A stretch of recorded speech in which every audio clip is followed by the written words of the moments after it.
ดีครับผมเบียร์บีเจทีเอลนะครับวันนี้ก็พาเพื่อนมาลุยกันที่ร้านซ้อป่าซีฟู้ดนะครับก็เดี๋ยวพาไปชมดูว่าวันนี้มีเมนูอะไรบ้างและไฮไลท์ของที่นี่มีอะไรบ้างครับซิกเนเจอร์ของที่นี่มีอะไรบ้างโอเคครับ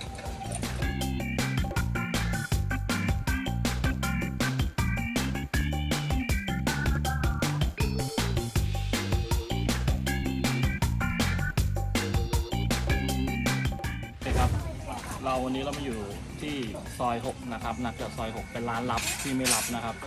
บรรยากาศสุดยอดเลยครับเป็นร้านแนวชุมชนนะครับก็บรรยากาศติดกับทะเลเลยนะครับก็เดี๋ยวเตรียมตัวสั่งอาหารกันได้เลยครับว่ามีอะไรกินน่ากินบ้างครับโอเคครับเดี๋ยวมาดูกันนะครับว่ามีเมนูอะไรบ้างที่น่าทานนะครับก็มีหลายเมนูมากมายเลยนะครับโอเคเดี๋ยวมาดูกันเพื่อนๆหมึกน้ำดำนะคะน้ำดำโอเคครับใช่ยำ2 ไข่ฮะแล้วก็จะเป็น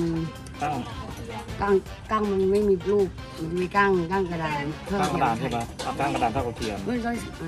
แล้วก็จะเป็นอินทรีย์ซาซิมิอร่อยที่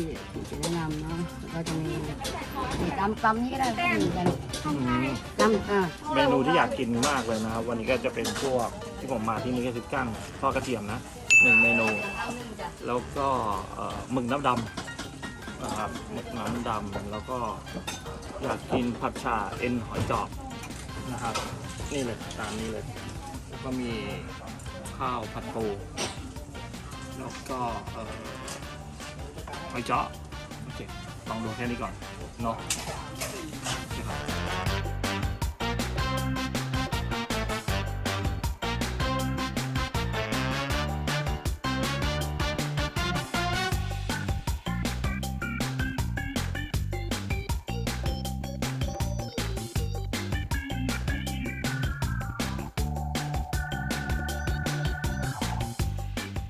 นี่ก็เป็นบรรยากาศภายในร้านนะครับบริเวณร้านนะครับน่ารักดีครับเป็นเล็กๆน่ารักครับ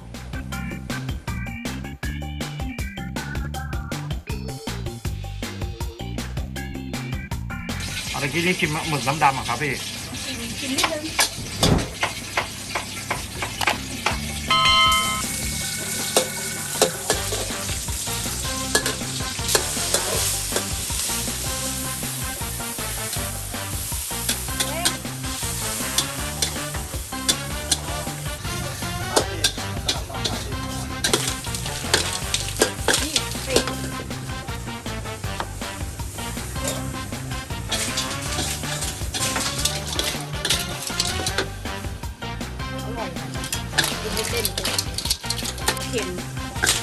เค็มแล้วก็ให้ทรายมันออกแล้วก็ต้องเอาไปนึ่งหรือลวกก่อนต้มทรายมันออกได้สะอาดอันนี้พี่กำลังทำเมนูอะไรครับตั้งทอดกระเทียมนะจัดจานมาอันนึง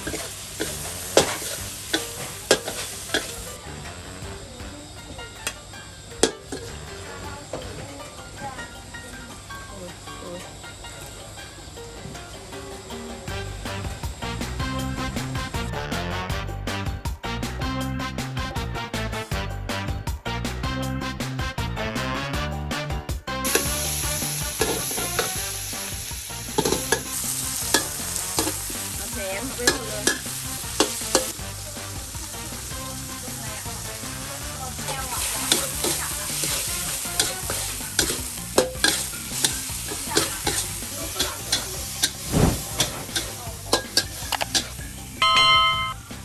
เช้ามืดอ่ะยังไม่เสร็จเลยแล้วก็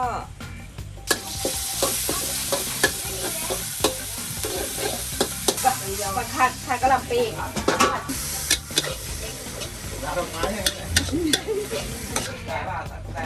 ก็ใคร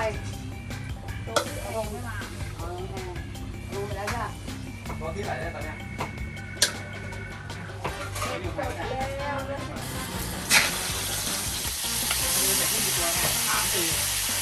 ดีหมึกหอมนะก็ดีหมึกกระดองนี่แหละเสร็จแล้วใส่ทำอยู่ทำให้ต่อไปเลย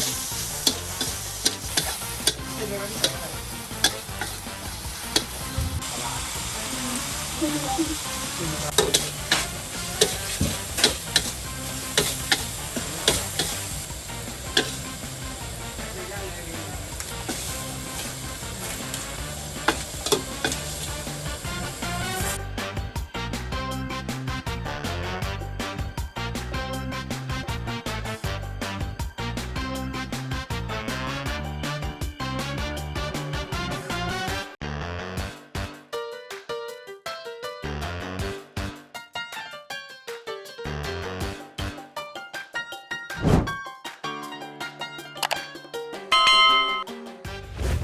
อเคครับกับข้าวก็มาเรียบร้อยแล้วนะครับ เดี๋ยวก็ลุยกันได้เลย เดี๋ยววันนี้มันเราอันนี้คือกั้งทอดกระเทียมนะครับที่สั่งแล้วก็มีหมึกน้ำดำนะครับไฮไลท์เลยอันนี้ซิกเนเจอร์ของที่นี่แล้วก็เป็นปลาทูทอดผัดพริกนะครับแล้วก็อันนี้เห็ดโคนทอดกระเทียมอันนี้หอยจอบผัดฉ่านะครับไม่รอช้าครับเดี๋ยวก็ขอตัวทานข้าวกันเลยนะครับขอชิมก่อนเลย อันนี้นี่ครับตั้งชิ้นใหญ่ๆตัวใหญ่ๆเลยครับไม่รอช้าครับ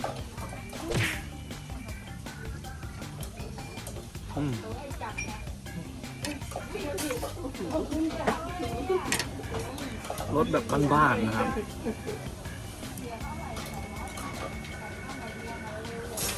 คู่กับข้าวสวยนั่นสุดยอดเลยครับ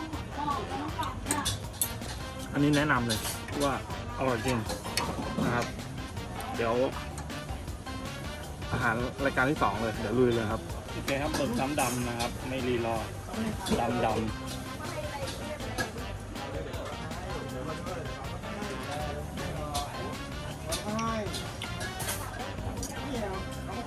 ยิ้มให้ดู ยิ้มอ่ะ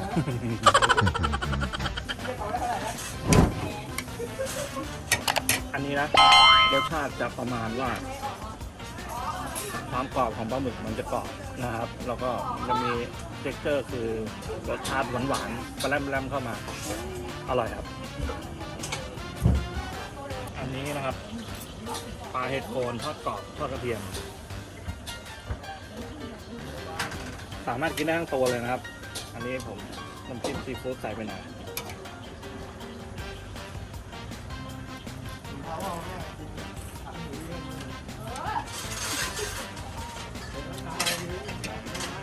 ก็อร่อยกินได้ทั้งตัว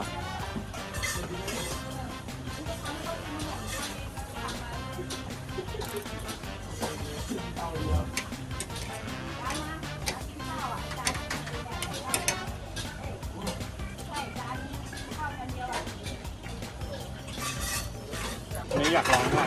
นะครับเป็นหอยจอบผัดฉ่านะครับดูแล้วคล้ายๆประมาณหอยเชลล์คล้ายๆนะแต่ไม่ใช่เป็นหอยจอบนะครับ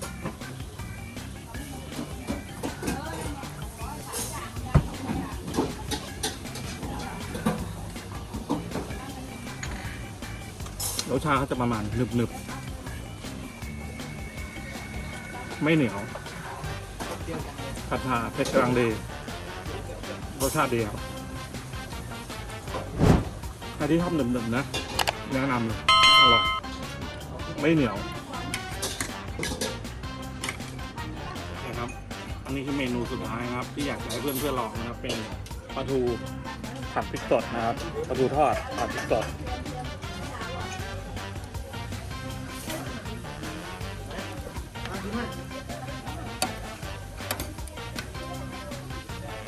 ต้องกินข้าวนิดนึง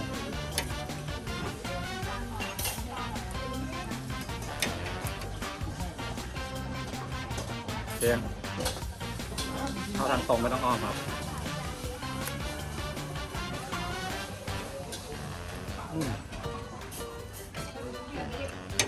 อันนี้เนื้อปลาทูนะครับรสชาติมันนะครับส่วนตัวน้ำซอสเนี่ยจะประมาณเป็นรสชาติ3 รสพริก3 รสนะครับมีเผ็ดเปรี้ยวแล้วก็เค็มนิดนึงแล้วก็หวานนะครับอร่อยกั้งกระเทียมนี่ ขอให้ทีนะเมื่อกี้ยังไม่ใส่น้ำจิ้มซีฟู้ดเลยขออนุญาตใส่ก่อนจิ้มซีฟู้ดข้าวสวยร้อนๆนะครับ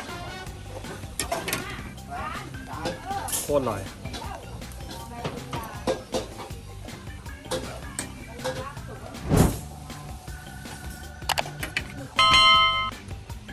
บอกเริ่มเดียวโคตรอร่อยครับ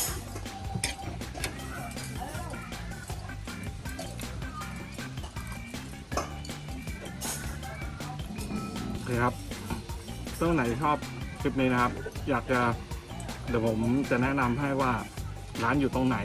อยู่ตรงไหนส่วนไหนของพัทยานะครับเดี๋ยวอยู่ใต้ลิงก์นะครับโอเคครับวันนี้เดี๋ยวขออนุญาตทานก่อนลุยครับ